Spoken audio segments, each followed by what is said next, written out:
बोलिए भारत माता की।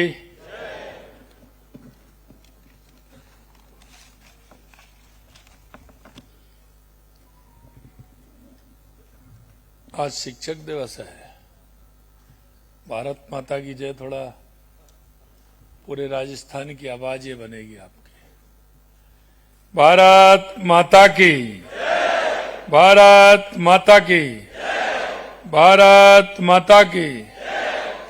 आज के इस राज्य स्तरीय शिक्षक सम्मान समारोह के शुभ अवसर पर सबसे पहले तो मैं मां सरस्वती को नमन करता हूं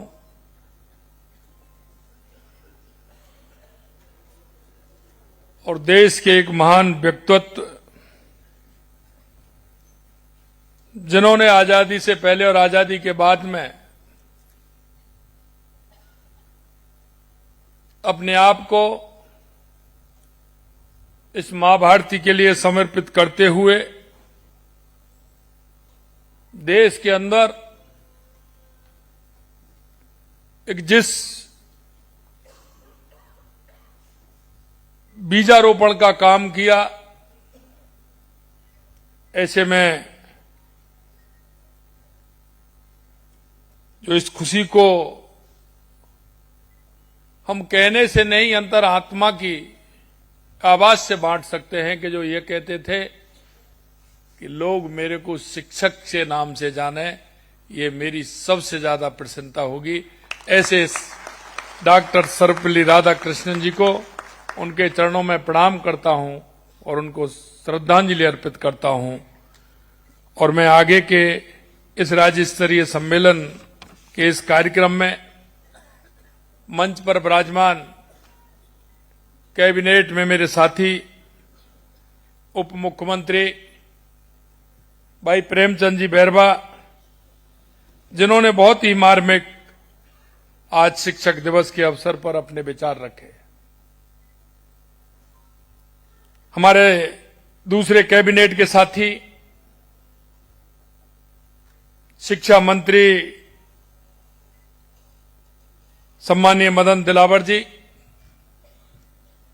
जो मन से शिक्षा के क्षेत्र में बदलाव लाना चाहते हैं, लगातार शिक्षा मंत्री बनने के बाद वो बहुत ही गति से काम कर रहे हैं। ऐसे माननीय हमारे शिक्षा मंत्री मदन दिलावर जी, शासन सचिव स्कूल शिक्षा एवं पुस्तकालय विभाग कृष्ण कुणाल जी, आयुक्त mid day meal बिस्मोन Sharma ji, राज्य परियोजना निदेशक आयुक्त राजस्थान स्कूल शिक्षा परिषद अनुपमा जोरवाल जी, संयुक्त शासन सचिव शिक्षा मनीष गोयल जी, निदेशक माध्यमिक एवं प्रारंभिक शिक्षा सीताराम जाट जी, निदेशक राजस्थान राज्य शैक्षिक अनुसंधान एवं प्रशिक्षण परिषद श्वेता फगड़िया जी, और हमारे बीच में हमारे सेवा भारती से आए सम्मानीय मूलचंद जी भाई साहब, माननीय करण सिंह जी जो किसान संघ से आए हैं, और मेरे सामने बैठे वो सभी शिक्षक जो आज मेरा सौभाग्य है कि उनको सम्मान करने का अवसर मुझे मिला है।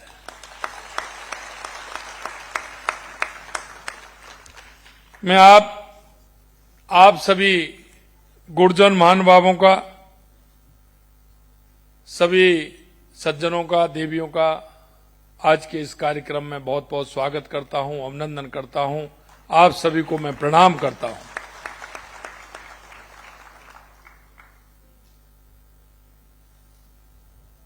आज शिक्षक दिवस के इस पावन अवसर पर राज्य स्तरीय शिक्षक सम्मान समारोह आप सभी के बीच में मैं उपस्थित होकर अपने आप को गौरवान्वित महसूस कर रहा हूं। यह दिन केवल एक उत्सव नहीं बल्कि उन शिक्षकों के प्रति कृतज्ञता का दिन है जो समाज का भविष्य गढ़ते हैं। मेरे प्यारे भाई बहनों, में शिक्षा का वास्तविक उद्देश्य केवल जानकारियां जुटाना नहीं बल्कि व्यक्ति का संपूर्ण विकास करना है। शिक्षा मनुष्य और समाज का निर्माण करने वाली शक्ति है और आज मैं कह सकता हूं उस शक्ति के भाग आप सभी मेरे सामने बैठे हो। हमारे शास्त्रों में एवं संस्कारों में कहा जाता है, गुरु ब्रह्मा गुरु विष्णु गुरु देवो महेश्वरा गुरु साक्षात परम ब्रह्म तस्मै श्री गुरुवे नमः। ये कोई वाक्य नहीं है, श्लोक नहीं है संस्कृत का, ये हमारी आत्मा है। ये हमारे देश को, समाज को दिशा देने का आधार है। आप अगर मन में विचार करोगे तो गुरु भी गुरुओं ने ही बनाया है।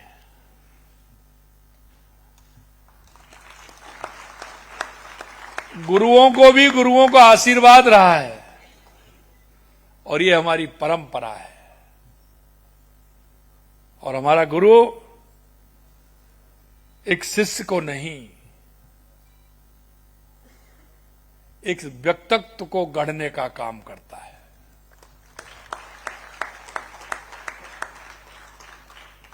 गुरु की स्थिति उस प्रजापति की होती है जो एक मटके के अंदर जब उसको ठोकता है, बनाता है, तो उसमें एक हाथ उसके अंदर होता है और दूसरा हाथ बाहर होता है, और उस पर जब वो चोट करता है तो अंदर का सहारा लगाता है और ऊपर से धीरे धीरे ठोकता है। और जब उसका स्वरूप निखरता है तो अपना किस तरह से वो काम करता है, और हम सबको उसको देखने में और उसको जब हम काम में लेते हैं तो हम जिस उद्देश्य के लिए उसको लेकर के आते हैं वो उद्देश्य हमारा पूरा होता है। मैं आप सभी गुरुजनों को यही कहना चाहता हूं कि हमारी ये भारतीय संस्कृति में गुरु शिष्य परंपरा हजारों वर्ष से ज्ञान प्रकाश फैलाती आई है, और आप किस तरह से उस शिष्य को एक मजबूत, एक विचार, एक संस्कार देने का काम करते हैं। मैं कह सकता हूं कि इस राष्ट्र को मजबूत बनाने में, समाज को दिशा देने में, समाज का उत्थान करने में अगर सबसे पहले किसी का योगदान है तो वो हमारे गुरुओं का योगदान है, हमारे गुरुओं का योगदान।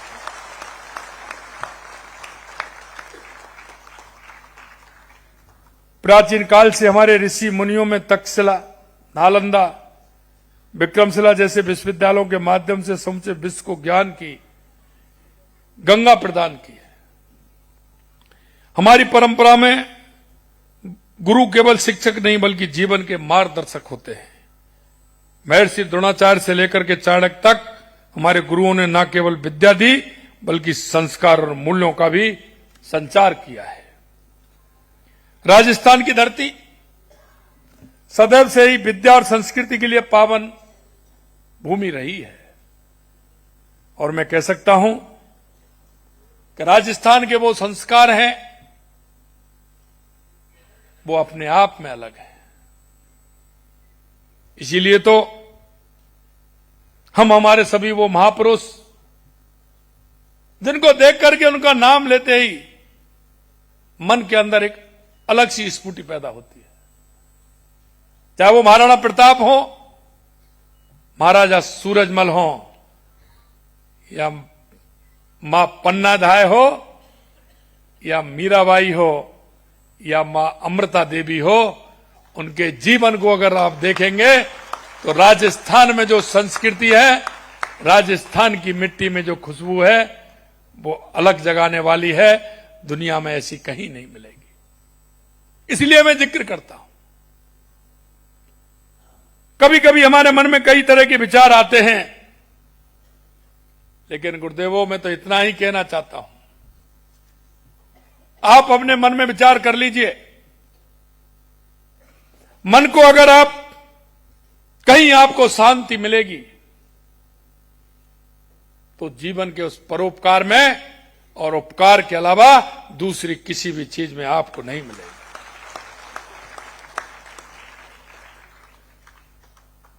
आपने देखा यहां के महाराजा सवाई सिंह जयसिंह द्वितीय ने जयपुर में जंतर मंतर बनवाकर खगोल विज्ञान को नई ऊंचाइयां देने का काम किया था।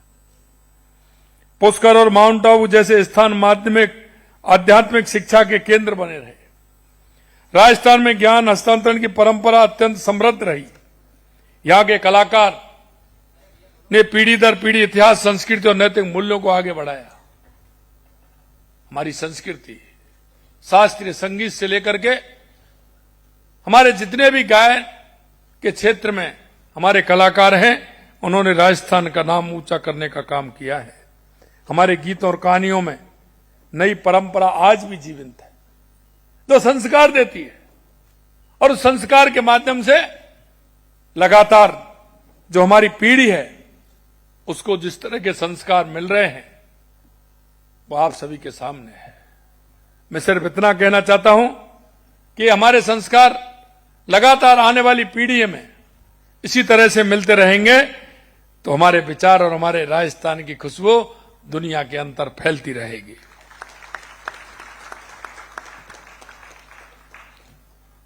क्योंकि आप देखते हैं, प्रेमचंद जी कह रहे थे, पहली गुरु मां होती है, पिता परिवार होता है, लेकिन परिवार के बाद कौन होता है? परिवार के बाद कौन होता है? हमारा गुरु होता है। और गुरु जब बच्चे में चरित्र निर्माण के संस्कार बोने का काम करता है तो वो जीवन भर काम आते हैं। मैं एक बात और कहना चाहता हूं, क्योंकि मैं देखता हूं गुरुओं के मन में एक भाव पैदा होता है। प्राइमरी सेक्शन, मिडिल सेक्शन, माध्यमिक सेक्शन, उसके बाद कॉलेज शिक्षा। मैं इतना कहना चाहता हूं, सबसे बड़ा योगदान हमारे प्राइमरी और मिडिल के जो हमारे गुरुजन हैं, माध्यमिक शिक्षा तक जो हमारे गुरुजन हैं, चरित्र निर्माण में सबसे बड़ा योगदान है तुम्हारे उन गुरुओं का। क्योंकि जो कच्चा घड़ा होता है उसमें जिस तरह का हम बनाना चाहते हैं वो उस तरह का बनता है। मैं आपसे इतना ही अनुरोध करना चाहता हूं, इस राष्ट्र की प्रगति, देश की प्रगति, प्रदेश की प्रगति, जिले की प्रगति, मेरे गांव की प्रगति अगर वो किसी के हाथ में है तो हमारे गुरुओं के हाथ में है। उसको ठीक प्रकार से सजोने का काम करेंगे। मैं देखता हूं हमारी माता बहनों का योगदान भी बहुत अनुकूल है, बहुत बड़ा योगदान है। और मैंने इसीलिए मैं कहता हूं, मैंने कहा था कि अगर हमारी माता बहनें छोटे बच्चे को किस तरह से दुलारती हैं, किस तरह से उसको प्यार देती है। जब प्राइमरी सेक्शन में, मिडिल सेक्शन में छोटा बच्चा पढ़ता है तो माताएं बहनें, गुरु और माता दोनों का काम करती हैं। मन प्रसन्न हो जाता है कि हमारी माताओं के अंदर जो संस्कार हैं, और जब हमारी माता कहती हैं तो हमारे उस छोटे बच्चे के अंदर वो संस्कार जीवन भर काम करते हैं। शिक्षक केवल पुस्तक ज्ञान नहीं देता, बल्कि समाज के लिए उपयुक्त संस्कार और मूल्य भी प्रदान करता है। बच्चों में सत्य, अहिंसा, करुणा, सेवा भावना और राष्ट्र प्रेम के अगर बीज बोता है तो वो मेरा गुरु बोता है, गुरु बोने का काम करता है।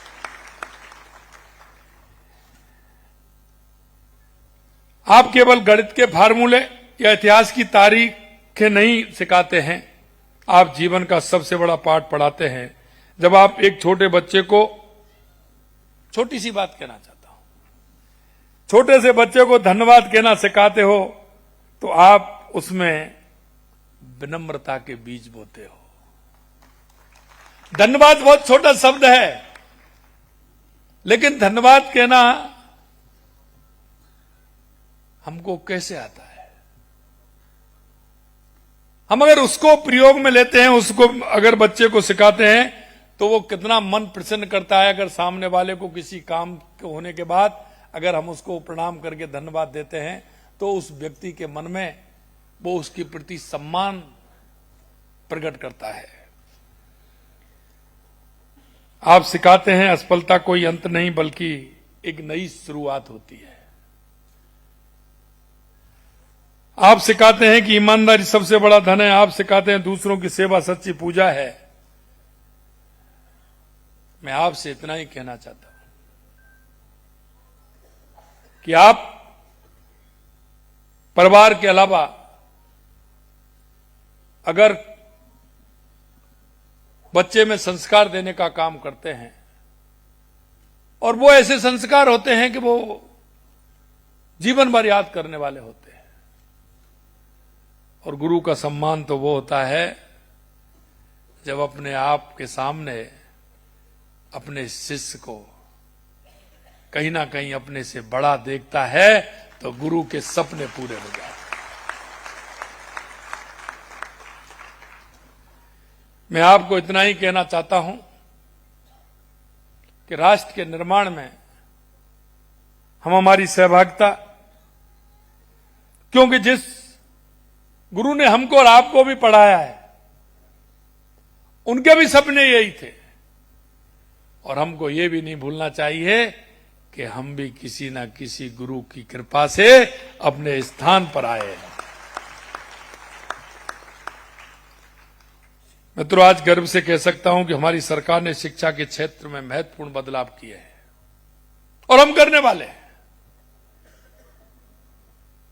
क्योंकि हम उस काम को करते हैं जिससे प्रदेश की प्रगति हो, राष्ट्र की प्रगति हो, हमारा प्रदेश मजबूत हो और हमारा राष्ट्र मजबूत हो, हमारा जिला मजबूत हो, हमारी तहसील मजबूत हो, हमारा गांव मजबूत हो। शिक्षा विभाग में 20,000 से अधिक नियुक्ति दी गई हैं और 18,000 से अधिक शिक्षकों के पदों के लिए विज्ञापन जारी किए जा चुके हैं। 33,217 कार्मिकों को पदोन्नत किया गया है। ये इस बात का प्रमाण है कि हम शिक्षा की गुणवत्ता के लिए प्रतिबद्ध हैं। हमने शिक्षा को डिजिटल बनाने में भी महत्वपूर्ण कदम उठाए हैं। राज्य के 4,000 से अधिक विद्यालयों में 8,000 से अधिक स्मार्ट क्लासरूम स्थापित किए हैं। 88,800 मेधावी विद्यार्थियों को इंटरनेट कनेक्शन समेत निःशुल्क टैबलेट वितरित करने का काम किया है। ई पाठशाला व्हाट्सएप चैनल के माध्यम से विषय विशेषज्ञ शिक्षकों की ऑनलाइन लाइव क्लास उपलब्ध कराई जा रही है।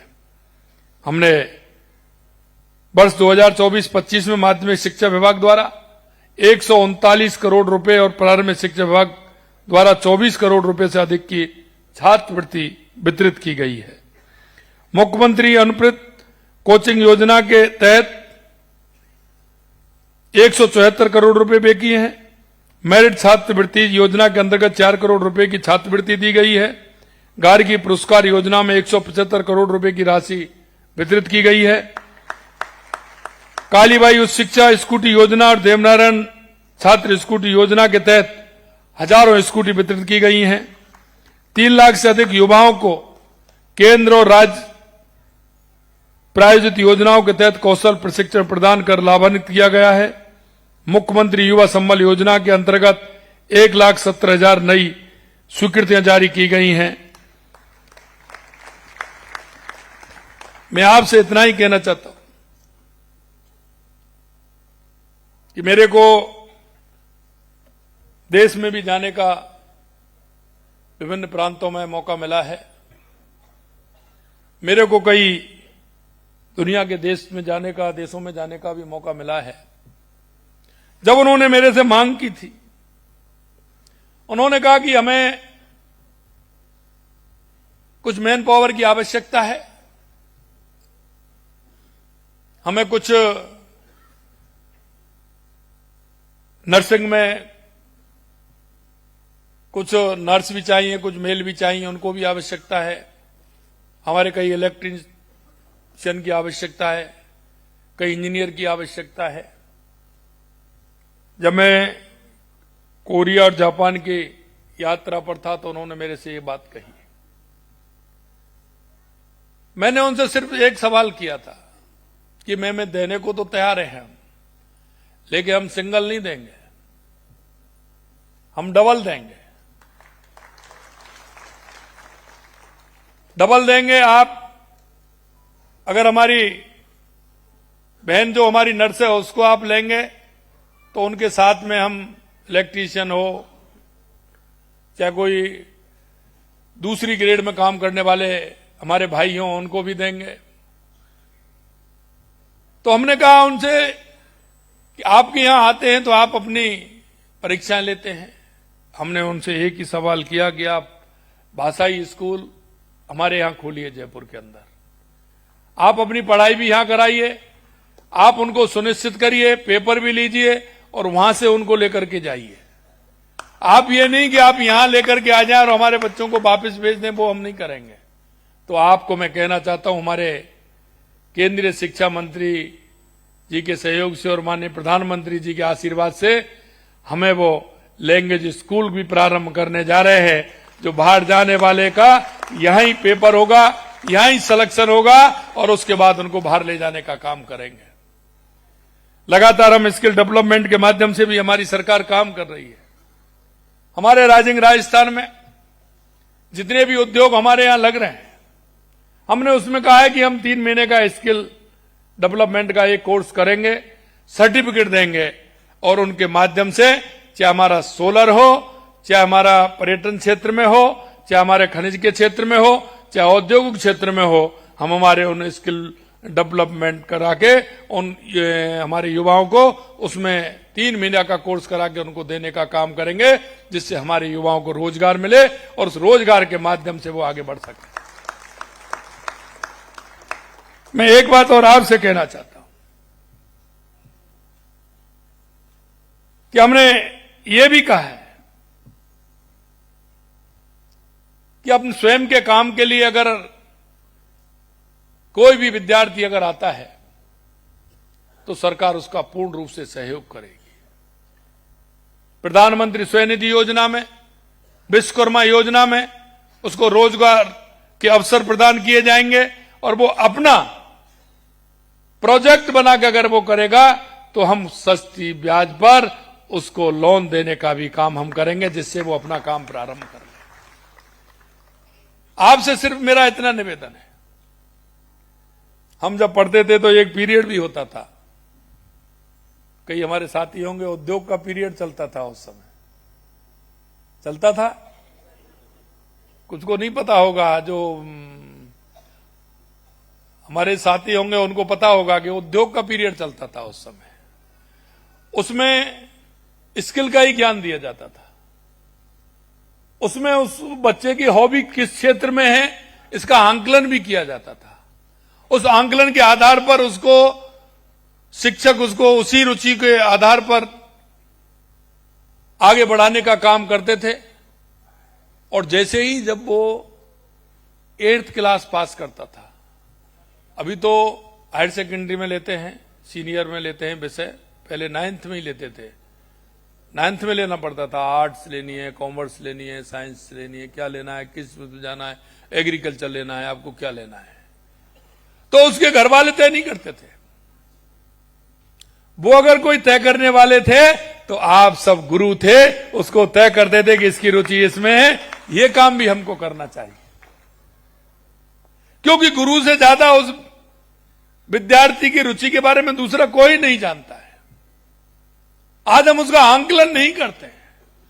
मैं माननीय शिक्षा मंत्री जी से कहना चाहूंगा कि ये भी एक उसमें डालें कि बच्चे की रुचि किसमें है, चाहे वो हमारा प्राइवेट स्कूल हो या हमारा सरकारी स्कूल हो, उस बच्चे की रैंकिंग होनी चाहिए, जिससे उस बच्चे की रुचि का मालूम पड़े। उसको हमें कहां डालना है, उसको रोजगार उन्मुखी कैसे बना सकते हैं, उसको आगे कैसे बढ़ा सकते हैं, इस क्षेत्र में हमें काम करना है। महान वैज्ञानिक एपीजे अब्दुल कलाम साहब ने कहा था कि एक अच्छी पुस्तक 1000 दोस्तों के बराबर होती है, लेकिन एक अच्छा दोस्त एक लाइब्रेरी के बराबर होता है। लेकिन मैं एक दूसरी बात कहता हूं, लेकिन मैं कहता हूं कि एक अच्छा शिक्षक 1000 लाइब्रेरी के बराबर होता है।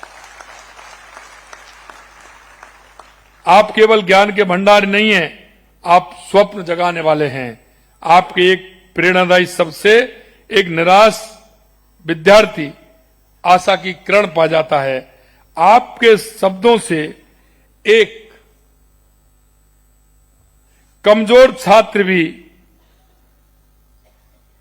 उसके अंदर विश्वास जग जाता है।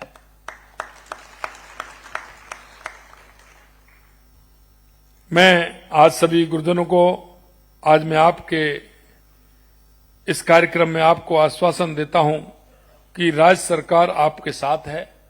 हमने शिक्षा के क्षेत्र में अनेक सुधार किए हैं और लगातार कर रहे हैं। शिक्षकों के कल्याण, उनके सम्मान और उनकी बेहतर कार्यदशाओं के लिए हमारी सरकार प्रतिबद्ध है। हमारा मानना है कि जब तक शिक्षक सम्मानित महसूस नहीं करता, तब तक शिक्षा का विकास नहीं हो सकता। आज का ये कार्यक्रम केवल एक दिन का कार्यक्रम नहीं है, ये हमारी नीति है। मैं सभी शिक्षकों को आभार व्यक्त करता हूं। आपने मुझ में भी, क्योंकि आज मैं भी हूं और मंच पर बैठे हमारे सभी साथी हैं, वो आपकी वजह से है।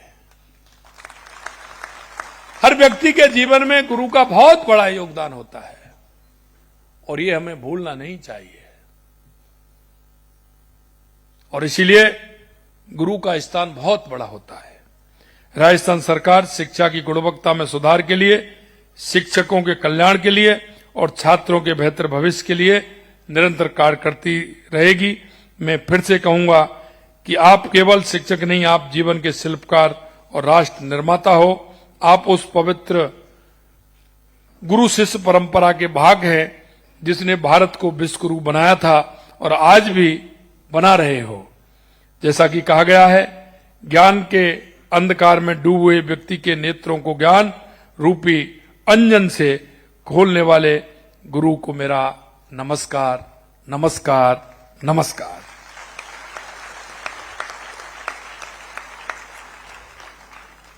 अंत में मैं इतना कहूंगा कि हम इस राष्ट्र के प्रहरी हैं, हम इस राष्ट्र के नागरिक हैं, प्रदेश के नागरिक हैं। हमारी केंद्र और राज्य की दोनों सरकारों की गरीब कल्याण से लेकर के बहुत सारी योजनाएं हमारी चल रही हैं। देश के यशस्वी प्रधानमंत्री नरेंद्र मोदी जी के नेतृत्व में 2014 के बाद देश के अंदर आपने परिवर्तन देखा होगा।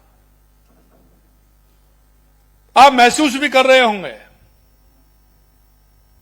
चाहे हमारे गरीब कल्याण की योजनाएं हो, चाहे हमारे विकास की योजनाएं हो, देश के अंदर आतंकवाद और नक्सलवाद का खात्मा हो, चाहे दुनिया में बढ़ता हुआ भारत का गौरव हो, ये आप सभी देख रहे हैं और महसूस भी कर रहे हैं। इसलिए हम सभी का दायित्व बनता है कि जो भी हमारी केंद्र और राज्य सरकार की योजनाएं हैं, उन योजनाओं का लाभ जो अंतिम पंक्ति में जो व्यक्ति खड़ा है, जिसको आवश्यकता है हमारी योजनाओं की, उस योजना के माध्यम से उस अंतिम पंक्ति में खड़े हुए व्यक्ति का जीवन स्तर कैसे ऊपर उठे। हम पंडित दीनदयाल उपाध्याय जी के अंत्योदय से लेकर के डॉक्टर भीमराव अंबेडकर जी के अंत्योदय से लेकर के हम सबको इस बात को देखना चाहिए, क्योंकि पंडित दीनदयाल उपाध्याय जी ने एकात्म मानववाद की रचना की है। उन्होंने कहा है कि जब तक वो अंतिम पंक्ति में खड़ा हुआ व्यक्ति है उसका भला नहीं होगा, जब तक हमारे राष्ट्र का भला नहीं हो सकता है। इस राष्ट्र के भले के योगदान में चाहे हमारा युवा हो, हमारी माता बहनें हो, हमारा किसान हो, हमारा मजदूर हो, जब इनका उत्थान होगा तो हमारा राष्ट्र का उत्थान होगा, हमारे देश विकसित होगा, हमारा प्रदेश विकसित होगा। इसलिए मैं आपसे कहना चाहता हूं, आपके आस में, आपके पड़ोस में, आप जब घर से निकलते हो तो गुरु जी को प्रणाम। घर से निकलते निकलते जब तक विद्यालय में नहीं पहुंचते हैं, लगातार प्रणाम होती है। आप जब निकलते हैं तो वो जानते हैं कि हमारे गुरु हैं, पढ़ाने जा रहे हैं, तो सबके सिर झुक जाते हैं। यह बहुत बड़ा सम्मान होता है। और इसलिए मैं आज आपसे कहना चाहता हूं, हमारा दायित्व यह भी है कि हम ऐसे लोगों को समाज के अंदर देखें, पहचानें। कौन ऐसी मेरी दिव्यांग बहन है जिसको सरकार की योजनाओं को फायदा नहीं मिल रहा है? ऐसी कौन सी मेरी बूढ़ी मां है जिसको योजनाओं को फायदा नहीं मिल रहा है, उसके इलाज की दवाइयां नहीं मिल रही हैं? ऐसे कौन सा मेरा नौजवान पढ़ा लिखा बेरोजगार है जो रोजगार की तलाश में है, लेकिन उसको दिशा नहीं मिल रही है? हे मेरे गुरुदेवों, मैं इतना ही कहना चाहता हूं, जिस दिन वो किसी पद पर जाएगा, आपका वो छात्र, उस दिन आपको इतना याद करेगा कि जीवन में उसको कुछ नहीं दिखेगा, सिर्फ आप दिखेंगे। इसलिए मैं कहना चाहता हूं, ऐसे जो हमारे नौजवान हैं उनको दिशा देने का काम करें, उनको रोजगार उन्मुखी भी बनाएं और हमारे देश का ऐसा उसको अच्छा नागरिक बनाने में पूरा योगदान दें। अगर हम ये करेंगे किसी भाई और बहन के लिए, तो वो जीवन भर याद रखता है और उसमें हमारे राष्ट्र का भला भी होता है और हमारे राष्ट्र के लोगों का भी भला होता है। अंत में इतना ही कहूंगा, आप राष्ट्र की आत्मा हो, और जब आत्मा पूरी तरह से मन के विचार को, जीवन के विचार को लेकर के चलती है, तो वो व्यक्ति का भला नहीं, वो राष्ट्र का भला करती है। इस आशा और विश्वास के साथ आप सभी को मैं पुनः प्रणाम करता हूं, आपका वंदन करता हूं, अभिनंदन करता हूं। जय हिंद, जय भारत, जय राजस्थान।